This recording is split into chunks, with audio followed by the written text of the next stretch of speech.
Psalm 23. Mizemor leDavid,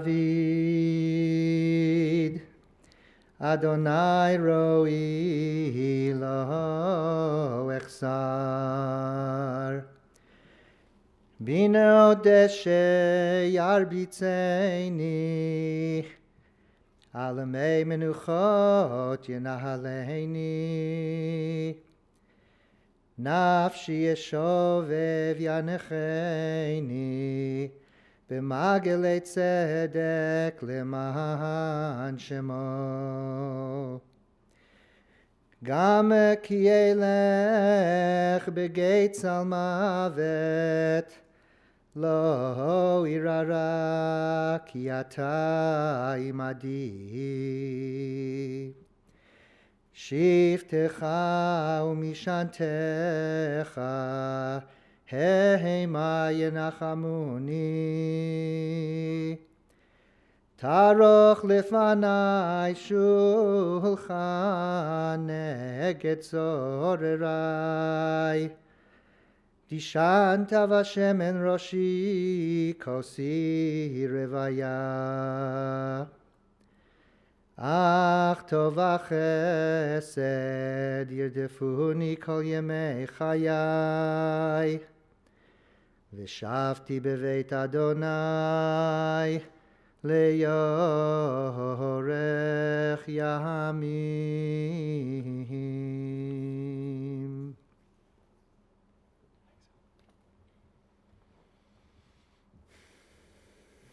A Psalm of David. Adonai, God is my shepherd, I shall not want. God makes me lie down in green pastures, leads me beside still waters, and restores my soul. Guides me on the right path, for that is God's nature. Though I walk in the valley of the shadow of death, I fear no harm, for you are with me. Your rod and your staff, they comfort me. You prepare a banquet for me in the presence of my foes. You anoint my head with oil, my cup overflows. Surely goodness and loving kindness shall follow me all the days of my life, and I shall dwell in the house of God forever. Thank you all for coming this morning. And to those of you who couldn't be with us in person but are with us online, we know there are many of you. We feel your presence and we feel your love, and we very much appreciate your support. We are here this morning to remember Betty Sucharov. In Hebrew, she was known as Bluma bat Gershon David v'Chaya Malka, the daughter of Gersh and Molly. We are here to honor her, to celebrate her life, to join our hearts together, giving comfort and strength to her family, and we are here to say goodbye. Betty passed away Wednesday after a courageous battle with cancer. It was the 27th day in the Hebrew month of Av, and she was 51 years old. Betty will be deeply missed by her children, Macy and Miley, her sister and brother-in-law, Brenly and Al, her stepmother, Margaret, her nieces, Amber and Simone, aunts, uncles, beloved cousins, and dear friends, as well as an incredible network of online followers, acquaintances, and friends for whom she was both a role model and an inspiration. She was predeceased by her parents. We have known this day was coming ever since Betty shared her diagnosis with family and friends. But that certainly doesn't make it any easier to accept or to swallow. How can we make sense of what has happened? For a strong, powerful, determined woman, a true fighter, a firecracker, to be cut down in her prime, to have her life end at just 51. This is tragic. It is beyond unfair. This is heartbreaking. In these moments, we cannot help but ask why.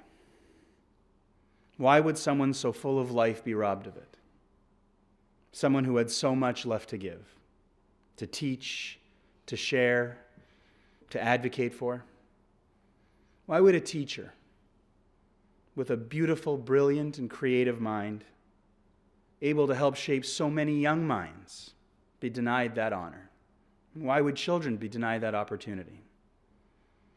And why would a woman who gave up everything to become a mother not be allowed to delight in watching her children grow up? I wish I had the answer, and I will never pretend I have the answer. Moses, the great hero of the Torah, came to the conclusion near the end of his life that the mysteries belong to God. That's what it says in the book of Dvarim, the book of Deuteronomy. The mysteries belong to God. It's in a portion we will read in just a few weeks' time in synagogue. There are limitations to knowledge and comprehension. There are problems we are not meant to solve. In the face of these mysteries, of these tragedies, we recite the words of Job, the ultimate sufferer. God has given, and God has taken. And we continue to put our faith in the ultimate meaning of life. That a life well lived, even one cut short, has the power to touch other lives. To make at least one small corner of the world better. Because we were there. Because she was there. Today we are faced with our own mortality, something we are often afraid to admit. We are all destined to die. We share that with all who have ever lived and all who ever will be. Our teachers in Jewish tradition say, cry for your loved ones. Do not hide your grief. But they also remind us, death is better than a life of pain. Eternal rest is better than constant sickness. When our loved ones are at rest, let their memory be a source of peace. Let their memory be a blessing, a motivation, and an inspiration. We have the ability to relate the ways a person's life has affected our own. For as Moses said, the revealed things belong to us and to our children. When someone young passes away, the wisdom of Solomon holds. A good person, though taken from us too soon, will rest in peace. For honor in old age does not come from length of life. Understanding is the gray hair of humanity. A blameless life is ripeness of age. Perfection in limited years is like living for many years. So a good person, though taken from us too soon, will rest in peace. Let us then, with peace of mind, let that good soul rest. Our motivation this morning and today is of respect. The masters of Jewish tradition, the sages, teach us it is the highest form of respect we can offer a loved one to care for her until the end, to accompany her to her final resting place. And that is why we are all here today. And so with that in mind, it's my honor to call up Betty's cousin and friend, Era Morris, to deliver the hesped, the eulogy, in Betty's honor.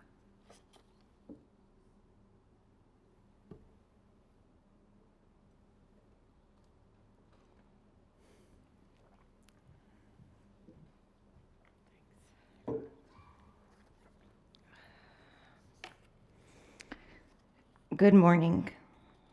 I told you, Betty, I was going to do this. I told Betty I was going to cry. On behalf of Betty's family, I would like to thank you for being here today to honor my courageous, determined, smart, energetic, creative, honest, genuine, artistic, and generous cousin. It was Betty's wish for me to share about her life, and I hope that I can do it justice, because she deserves it, and she told me I had to. Betty had an excellent sense of humor. Even in her final moments, Betty was saying things to make us laugh. She told me that she would continue to have her humor until the very end, and she stuck to her word. Betty always stuck to her word. As a matter of fact, you could never win an argument with her. Whether it was playing backgammon, sharing a memory, discussing best teaching practices, talking about raising children, how to cook a chicken soup, or how to be organized, Betty would prove that she was right. Betty, you were right. Well, most of the time.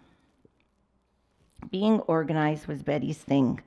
I was always amazed how every item in her house seemed to have a special place. Not only a special spot that if I put it back in the wrong place or facing in the wrong direction, I was told exactly how to fix it, but in a basket or neatly folded in a column or row. To those of us who knew Betty as a child and teenager, it is amazing to us because you could never see the floor of her bedroom, only clothing, plates, and cutlery from the last few days of eating. However, as an adult, things were always kept tidy. And Diane, one of her best friends, shared that Betty taught her to clean as you go. When you're baking, you don't put it in the sink or leave it on the counter. You clean as you go. Every morning you should wake up to a clean house and kitchen to start your day fresh. And that's exactly what Betty did. In fact, she wanted others to feel the same way and organize themselves to their fullest potential. So she created her business of the Organization Lady. Families were very fortunate to have Betty in their home. Betty always wanted to be helpful. She became a teacher because she had a passion for learning, supporting children, and wanting to help them grow. Betty's passion for learning and her determination to succeed was evident in how she went back to school to get her GED and then on to university to get her Bachelor of Education. She felt she could make a difference in the lives of children up north and worked at both Oxford House and Fisher River. She then came back to Winnipeg, was a substitute teacher for a while, and then moved to Toronto. There she taught JK, SK, and Grade 1 at both Bialik and Associated. After her years there, she decided to move back to Winnipeg and subbed once again. She then landed her dream job as a nursery kindergarten teacher at Sister McNamara in the Winnipeg School Division. Unfortunately, Betty didn't have the chance to start there, but was incredibly proud of how she organized, cleaned, and prepared the learning space for the children she was about to enrich, enlighten, and empower. I saw the pictures, and those children would have been very lucky. In the last month of Betty's life, I had the incredible pleasure and fortune to read to Betty messages on her social media and through texts that people were wanting to tell her. A former parent from Toronto wrote, "I want you to know that you left a positive impact on me and my son. He will never forget that year with you. There are lots of teachers in this world, but very few genuine educators. You are a true educator, Betty. You are creative and unique and think outside the box. You take time to get to know each and every student on every level." Betty was incredibly artistic and creative. She could turn anything old into something brand new. She even took an old dresser and turned it into an unbelievable playhouse for her girls. She could build anything, a play structure, a bed, a shed, a bathroom, a table, and that is only a small example of her talent. She painted pictures with ease. She would just think of an idea and go with it. Many of us are lucky to have her paintings in our homes and workplaces. When Betty had a vision, she found a way to make it happen. Finding a way is what Betty did best. She was a problem solver who never gave up. She believed in the stars, in astrology, read tarot cards, and felt there was a reason for everything. Betty was extremely spiritual, and I enjoyed learning from her and valued her descriptions on life and death. Betty believed that her mom, who passed away at the young age of 55, came to her at different times, whether it was in the form of a dream, in nature, or even a bird. There was an afterlife. I feel that even now, and when writing this last night, Betty was looking down on me, hopefully with a smile, not a raised eyebrow. It is this determination to get what she wanted.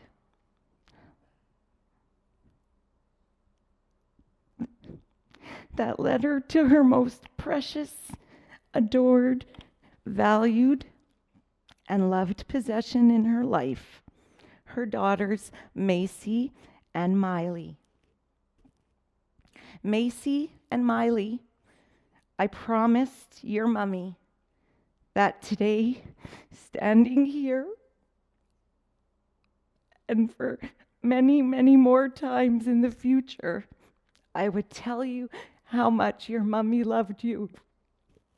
She was so proud of both of you, and you made her heart happy and sing every day of her life.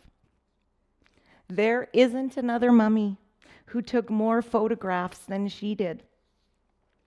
There isn't another mummy who had photo shoots on Hanukkah and Valentine's Day like she did.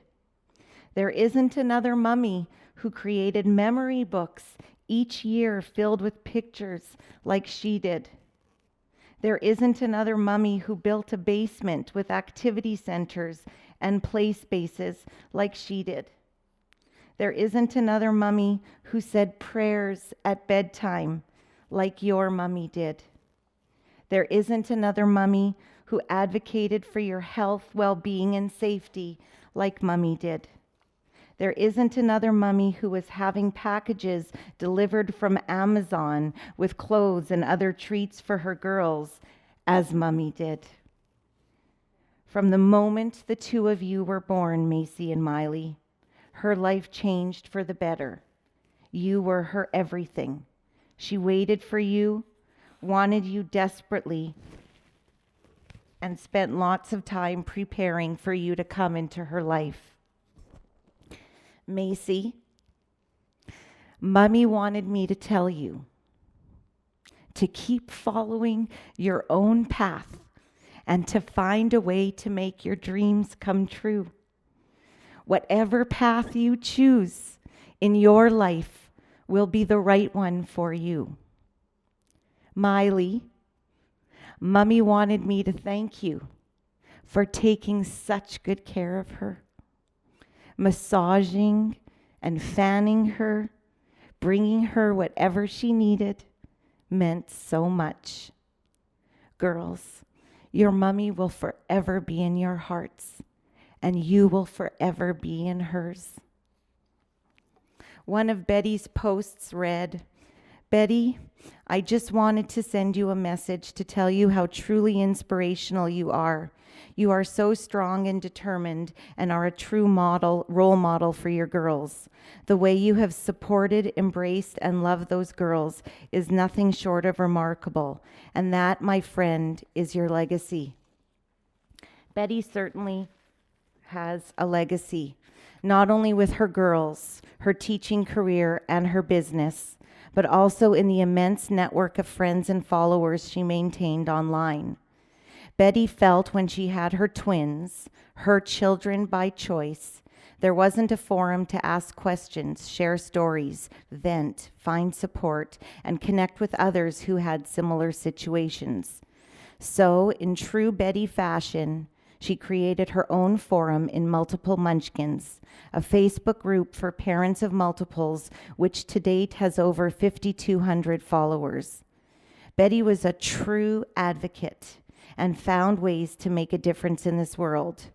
Not only did she participate in conversations on multiple munchkins, but on choice mom groups, breast cancer groups, transgender groups, and so many more. In each of these communities, Betty made meaningful connections and had a clear impact on countless individuals. She was a mentor and peer support who was never afraid to share her opinion. Reading posts and messages of the lives she touched and inspired kept me in awe each and every day. When I would read them to her, sometimes there was a joke about the person, sometimes a smile, sometimes a tear, and sometimes an eyebrow raise. I know that Betty appreciated each thought and message.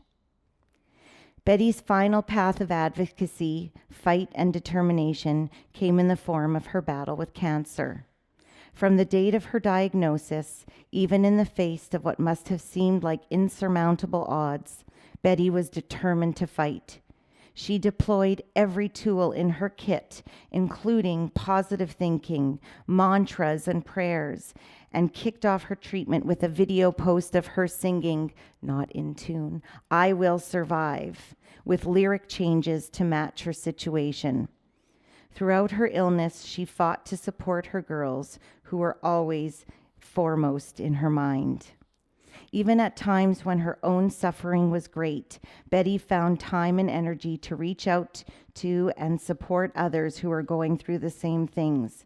I know she received solace from the support she received in turn. One of the last messages I read to Betty said, "Betty, I wanted to tell you that you gave me the gift of life. I will forever be grateful to you. I had surgery a few weeks ago and had a complete response to chemo. I'm in remission.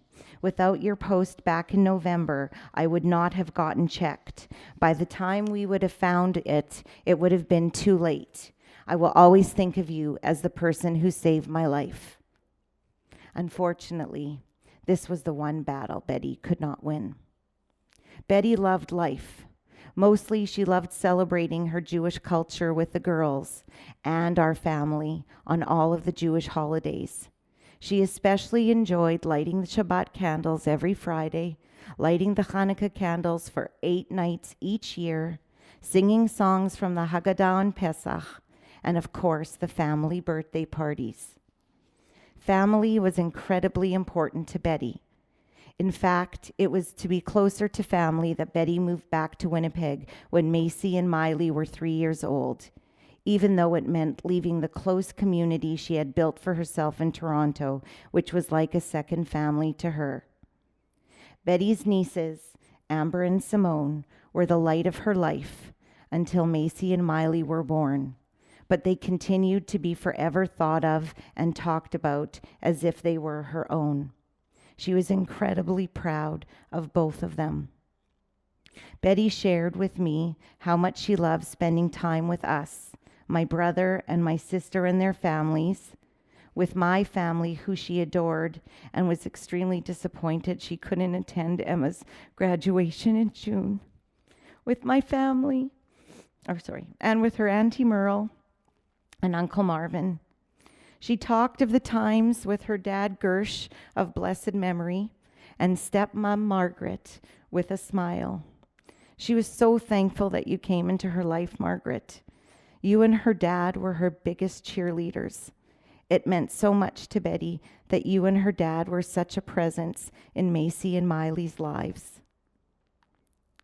Betty and I would also talk a lot about Betty's mom, Molly, of blessed memory, who helped her to become the person she was today, and who she felt died so young.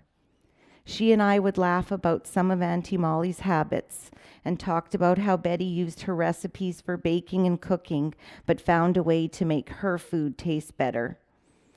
Betty found peace in her last day, knowing that she was going to join them.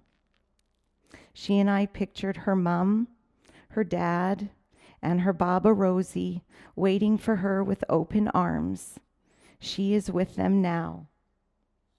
And to her sister Brenly and brother-in-law Al, to whom she left the most precious gift of all, her girls, Betty chose you to be with her girls for a reason.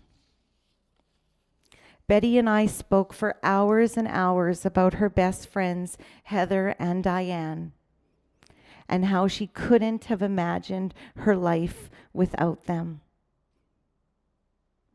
Betty wanted me to thank her caregivers this past year, who she felt allowed her to live with dignity, with friendship, and the way in which she wanted to live. To the doctors, nurses, and the staff who took care of her this past year and in her final days at Riverview, our whole family is grateful for your care. Betty, I'm going to miss you. I promised you and will continue to fulfill that promise each and every day that Macy and Miley will grow up knowing the type of person you were and how hard you fought to have them and see them grow. No more suffering. Rest in peace. I love you.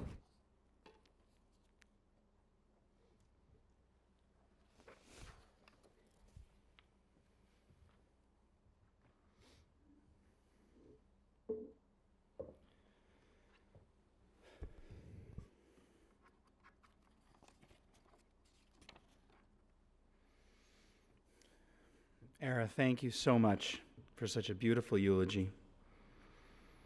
A fitting tribute to Betty that captured her spirit, her accomplishment,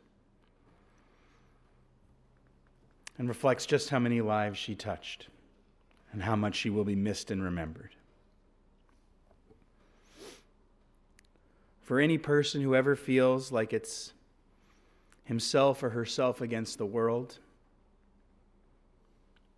for any person who is faced with an insurmountable challenge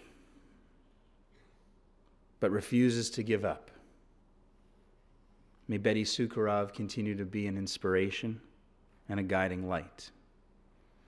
For someone who believed so much in signs and symbols and wonders, may she continue to show us all signs. And may we be open to seeing them so that the beauty of her life can continue to live on through us. I would ask you all now to rise for the memorial prayer, the El Maleh Rachamim, chanted for us lovingly by Betty's brother and Lyle.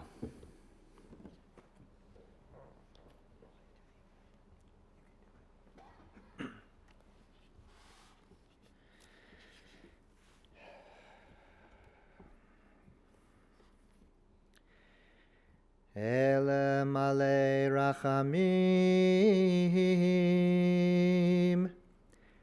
Shochein Bameromim,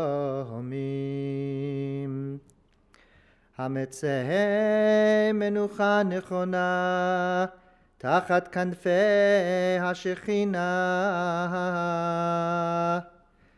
B'malot Kedoshim Utehorim, Kezohar harakia mazhirim,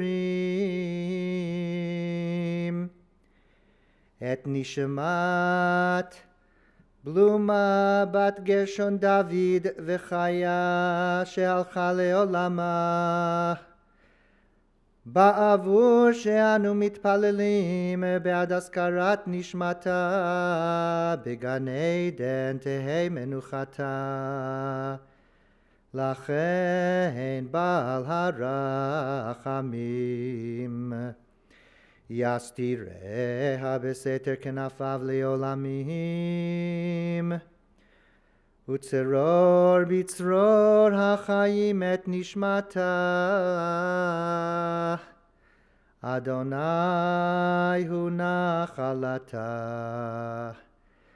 V'tanuach b'shalom al mishkava, v'nomar Amen. God, full of compassion, who dwells on high, grant perfect rest beneath the sheltering wings of your presence, among the holy and the pure, who shine as the brightness of the firmament, unto the soul of Betty Sucharov, Bluma bat Gershon David Vechaya, who has gone to her eternal resting place. May her repose be in paradise.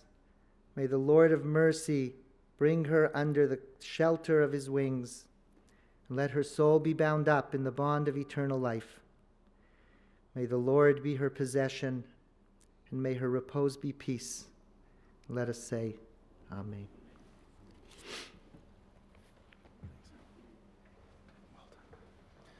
Please be seated.